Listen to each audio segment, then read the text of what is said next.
na natutong maglakad na ang gamit lang isa. Ano yung point ko? This is just like our feet. My left foot, left foot, right foot. The moment mag-step ako, step left, step right, step left, step right. Ano nangyari? Nag-aabante ako atras. And this is very important po sa atin. We need to realize that failing is very important and very crucial for you to become successful. Maraming nagsabi sa amin, kaya kayo nakaka-recruit kasi marami kayong pera, kasi magagaling kayo magsalita. You're wrong. Kaya kami gumaling magsalita dahil sa sobrang dami ng nakakausap namin na pilosopo, na nagre-reject sa'yo, mga negative na tao. Sa sobrang dami, dun kami gumaling ng gumaling, kaya kami naging magaling. In short, kahit hindi ka marunong, it's normal. Wala pong natuto na first attempt niya, magaling na siya.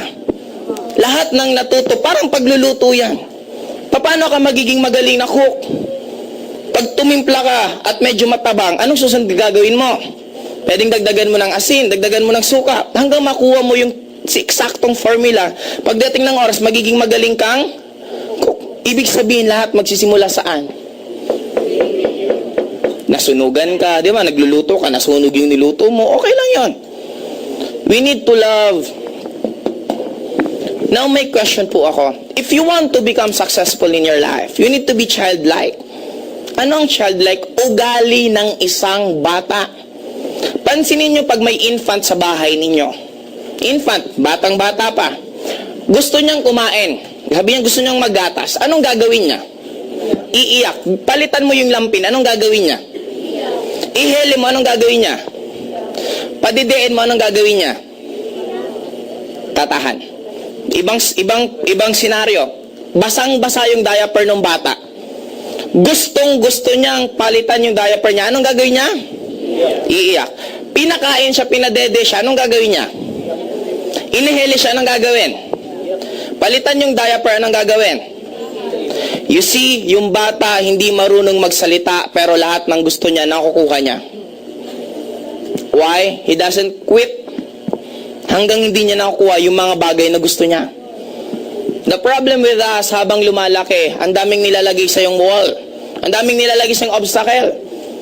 Nag-networking ka, nag-fail ka lang ng ilang buwan, anong sabihin mo? Hindi kasi para sa akin yan eh. Para kasi sa ibang tao yan eh. Kasi sila maswerte na kasi nauna ako, huli ako eh. Ako kasi pangit, sila gwapo. Di ba kahit ano na lang rason, masabi mo lang. Para ma-justify mo lang yung nangyayari sa'yo. But take note guys, ang bata, maliban sa hindi sila nagko-quit, second, madali silang tumawa. Lahat po tayo may tinatawag ako na lahat ng bata is genius nung pinanganak. Genie in us. Yun ang ibig sabihin ko ng genius. Lahat po tayo merong genie sa loob ng katawan natin. If you're familiar with the movie of Aladdin, actually, yung pinaka-first na movie nun, hindi po siya 3 wishes. It is an unlimited wish. Now, pansinin mo, pag meron kang gusto na isang bagay, saan ba nagsisimula lahat? Sa utak mo. Gusto mong kumain ng egg sandwich. Iisipin mo, masarap kumain ng egg sandwich. Now, I have 2 choice. Bibili ng egg sandwich or magluluto or gagawa ng egg sandwich. Now, pansin mo maya-maya, kumakain ka na ng egg sandwich. Ibig sabihin, saan siya magsisimula lahat? Your thoughts. Kaya lang, we are the victim again of tinatawag ng social conditioning. Sa school, anong tawag? Is number 1, anong tawag pag cheating? Masama, hindi. After mo graduate, nagtayo ka ng isang negosyo at nag-hire ka ng accountant, nag-hire ka ng engineer, nag-hire ka ng lawyer, ang tawag po dun is cooperation. Now, anong pagkakaiba ng cheating sa cooperation?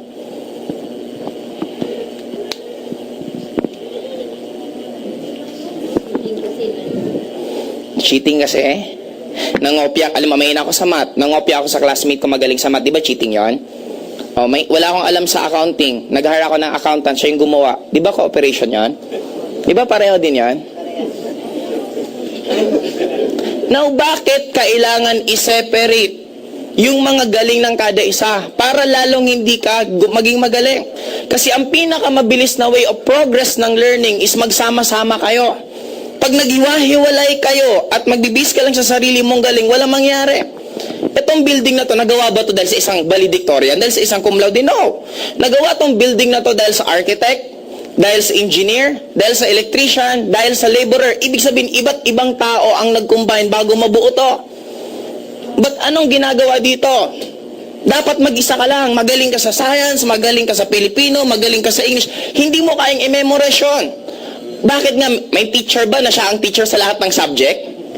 O yung teacher nga hindi niya ma-memorize lahat? Tayo pa expect na i-memorize lahat? Guys, sometimes, you need to wake up. Don't ever do things dahil lang sa nakalakihan mo. Don't ever do things dahil yun ang sinabi sa'yo. Sometimes it's not bad to analyze things. Tama ba ginagawa ko or hindi? Ang dami sa atin na ito ang ginagawa. Para tayong zombie. You don't analyze anymore. Tayo ang pinakamagandang creature sa buong world. Hindi po tayo hayop na hindi tayo pwede mag-isip. We can analyze things. Ang hayop, ang alam niya lang, kumain, matulog. Hindi po tayo hayop. And wag po sana natin gawin na kung anong ginagawa ng karamihan, yun na lang susundin mo. Wala pong masama kung i-analyze mo kung tama ba or hindi ang ginagawa mo. Ang daming tinuro dito, question. 50% man lang ba ng napag-aralan mo sa school, nagagamit mo ngayon? Halos nang ginagamit mo, yung natutunan mo lang ng elementary. Magsulat, magbasa. Actually, sometimes it's already enough. Paulit-ulit lang naman yung subject, nag-iba-iba lang. Di ba, yung civic kultura, nagiging history. Di ba, pero pareho lang naman. Guys, maliban doon, maliban dito sa cheating and cooperation, sunod na dito, obedient. Tinuro sa atin maging masunurin. Ano yon? May isang kasabihan. Ako naging victim din ako nito nung nag-aaral ako. Matigas po ulo ko. Pag feeling kong tama ako, in-argue ko teacher ko. Sinabihan ako. Alam mo, kasi may isa akong teacher, galit na galit ako sa kanya. Pinagsabihan ko siya ng pinagsabihan, sir, mali ka, ganito. Galit din siya sa akin. Sinita ko ng isang teacher, pinagsabihan. Hindi man sinita, in-advisean ako. Alam mo, Joseph, kahit tama ka, i-teacher yan, wag mong kontrahin. Kasi mali yun. Imagine mo gano'n na logic. Mali na nga siya, hindi mo pa siya kukontrahin. Kaya lang pansinin mo, pag kinarer mo ng todo, ang lahat ng tinuturo sa school, you will be a great.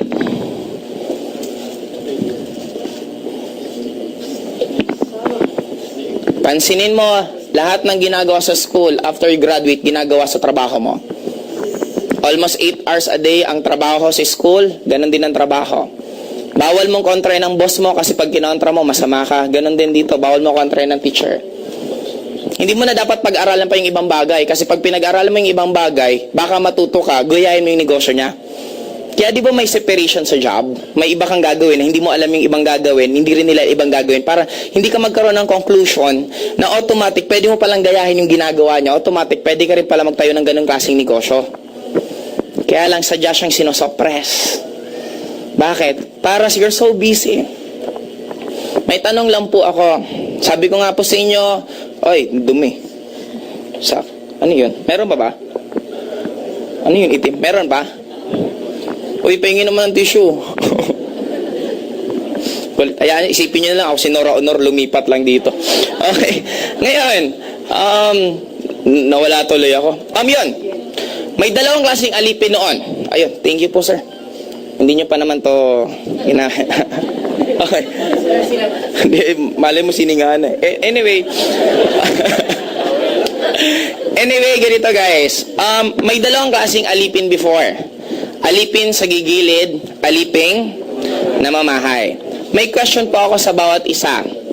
Ang alipin po ba may freedom? May uniform po ba sila? Okay. Ngayon, meron po ba silang savings? Halos wala rin. Ngayon, second question. Ang nagtatrabaho po ba may freedom? Meron po ba silang uniform? Meron po ba silang savings? Again, zombie. Meron po bang uniform ang zombie? Oh, may distinction sila. Mahalata mo naman ng zombie. Tama? Ang dami naman yan. Okay, sunod na question. May freedom po ba ang zombie? Wala, may gawa silang move na sila lang gumagawa.